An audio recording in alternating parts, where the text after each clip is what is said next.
Bonjour chers compatriotes du Congo-Brazzaville. Oui, je m'appelle Patrick Rosenberg. Aujourd'hui, nous sommes lundi 31 octobre 2022.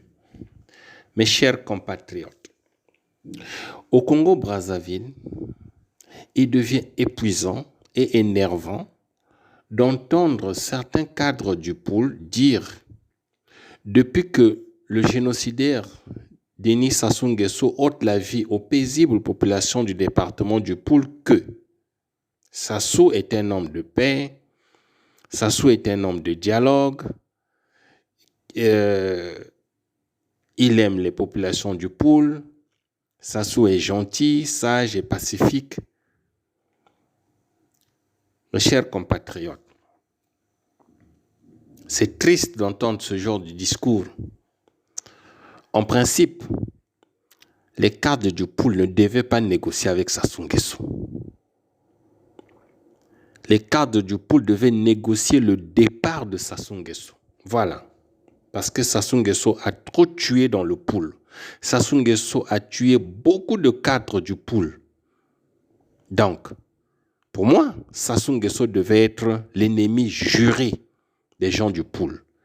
Et j'exhorte aux populations du Poul, aux cadres du Poul, de ne jamais, je répète, jamais pardonner les atrocités que les paisibles populations du Poul ont subies sous le régime de Sassou Nguesso. Ne jamais pardonner cela. La vengeance est un plat que les cadres du Poul doivent manger froid contre Sassou Nguesso et tous ceux qui gravitent autour de Sassou Nguesso. Il est aussi épuisant et écœurant d'entendre après chaque coup d'État sanglant commis par le criminel Denis Sassou Nguesso, les politiciens véreux, les sympathisants du PCT proclamaient sur tous les toits que le PCT est un parti de paix et de démocratie. Ah bon? Un parti de paix et de démocratie devrait être un parti qui accepte qu'il existe d'autres partis politiques, donc que les leaders de ces partis ne soient pas tous des hommes à abattre, des terroristes ou des assoiffés du pouvoir. Un parti de paix et de démocratie devait être aussi un parti qui accepte le verdict des urnes et l'alternance démocratique. Trop, c'est trop. La diaspora congolaise en a marre de l'idiocratie de Brazzaville. Chers compatriotes, depuis 1997, le Congo-Brazzaville est dirigé par des escadrons de la mort, des cadres bêtes, sans aucune vision politique et économique à court, moyen et long terme. Ces médiocres cadres congolais qui gravitent autour de Sassou Nguesso depuis des décennies sont incapables d'ambition et se sont davantage préoccupés d'eux-mêmes, de leur famille, que du peuple congolais dont ils prétendent défendre les intérêts. Ils soutiennent Sassou Nguesso, mais leurs enfants étudient à l'extérieur. Lorsqu'ils tombent malades, ils vont se soigner à l'extérieur, mais ils soutiennent Sassou Nguesso. C'est bête, hein? C'est bête être ce genre d'intellectuel. Les cadres, les médiocres cadres du PCT font de l'agriculture la base du développement économique de notre pays. Ça, nous le savons. Mais ils ne font rien pourtant pour développer le secteur agricole. Paul Valentin Ngombo, l'incompétent ministre de l'Agriculture et de l'Élevage, depuis qu'il est là, avant même qu'il n'occupe ce poste de ministre, il était conseiller de Sassou Nguesso dans le domaine de l'agriculture. Qu'est-ce qu'il a fait? Qu'est-ce qu'il a conseillé à Sassou Nguesso? Ce Paul Valentin Ngombo, malgré son diplôme d'ingénieur, il est incapable de développer le secteur agricole jusqu'au point de vendre nos terres arables aux techniciens agricoles rwandais. Parce que les ingénieurs du Congo-Brazzaville ne savent pas ce qu'il faut faire avec des terres arables. Ce sont les Rwandais qui savent s'en servir. Ce Paul Valentin Ngombo est incapable de nourrir la population congolaise, ne fût-ce qu'avec les produits agricoles de consommation courante, tels que des choux, des laitues, des pommes de terre, des légumes locaux, des tomates, des concombres. Non, Paul Valentin Ngombo est incapable de cultiver ça au Congo-Brazzaville.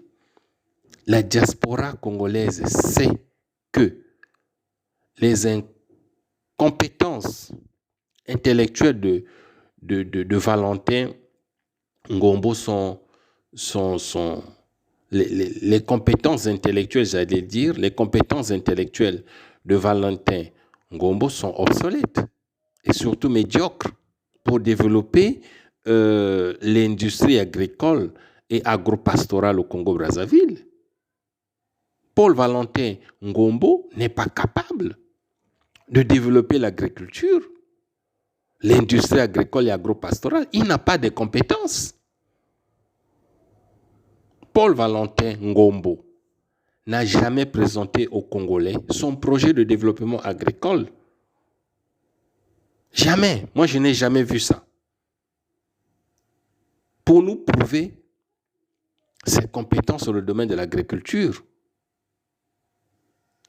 Voilà. Il n'a jamais prouvé. Et Paul Valentin Ngombo, le ministre de l'Agriculture, est allé acheter des tracteurs incomplets, d'ancienne génération, des tracteurs qui ne sont pas équipés de dispositifs d'attelage facilitant le développement de travaux agricoles combinés.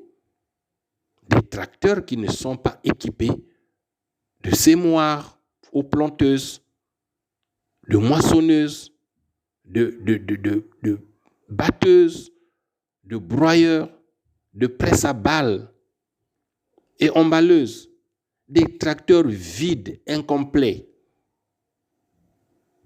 C'est ça être ingénieur. Paul Valentin Ngombo, les tracteurs que tu as achetés là sont incomplets. C'est pas possible. Tu es quel genre d'ingénieur? Quel type d'agriculture veux-tu développer au XXIe siècle dans notre pays?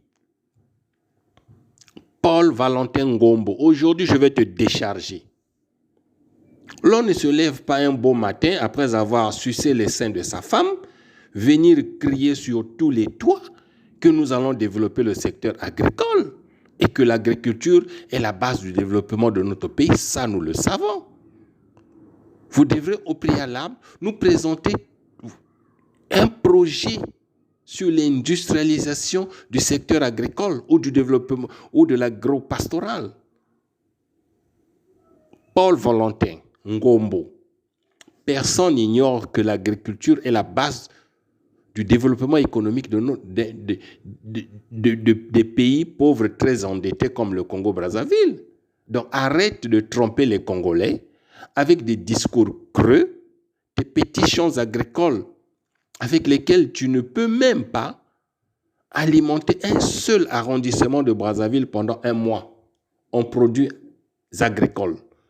Ce que tu produis là, on nous dit que non, Paul Valentin Ngombo a des champs. Mais est-ce que Paul Valentin Ngombo est capable d'alimenter pendant un mois un seul arrondissement de Brazzaville en produits agricoles? Non. Paul Valentin Ngombo, en agriculture, l'on parle de rendement. Quel est le rendement? Est-ce que tu es compétitif, toi? Nous parlons de rendement, de transformation des produits agricoles en produits finis ou industrialisés. Tu produis combien de tonnes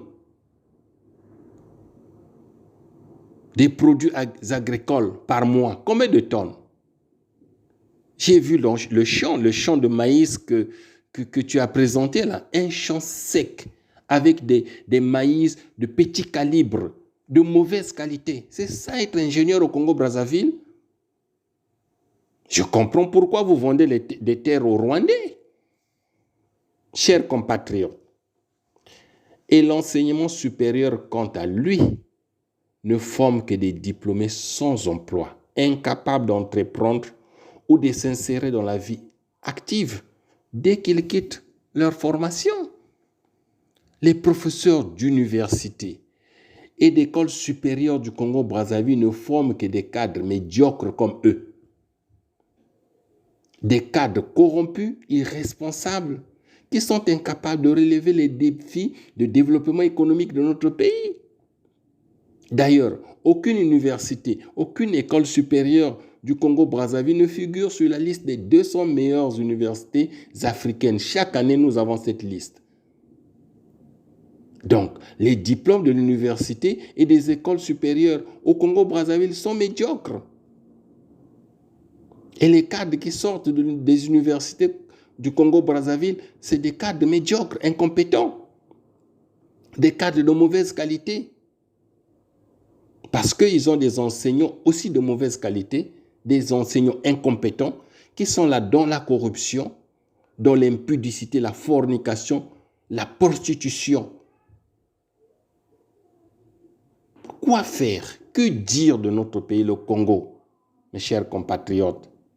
À ce jour, en Afrique, le Congo-Brazzaville fait figure d'exception en matière des droits humains. Les populations congolaises arrivent difficilement à se mobiliser massivement et durablement. Oui, ces populations sont terrorisées par des escadrons de la mort du régime voyou du sanguinaire Sassou Nguesso. Le peuple congolais est prisonnier, malgré lui, d'un régime voyou, sans état d'âme. Oui, quelque chose doit changer dans la façon dont le Congo est géré, parce que le Congo ne peut pas être infiniment dirigé par des crétins comme Denis Sassou Nguesso, un Sassou Nguesso dont le profil est aux antipodes de celui d'autres dirigeants, alors que justement, le Congo compte des intellectuels aussi bien formés, souvent aussi brillants dans sa diaspora. Oui, l'avenir du Congo serait plus sûrement garanti par les intellectuels de la diaspora. Donc la diaspora doit être unie. Vive le Congo-Brazzaville, vive les Congolais, vive la diaspora congolaise. Je vous remercie, Patrick Rosenberg. Au revoir, à très très bientôt.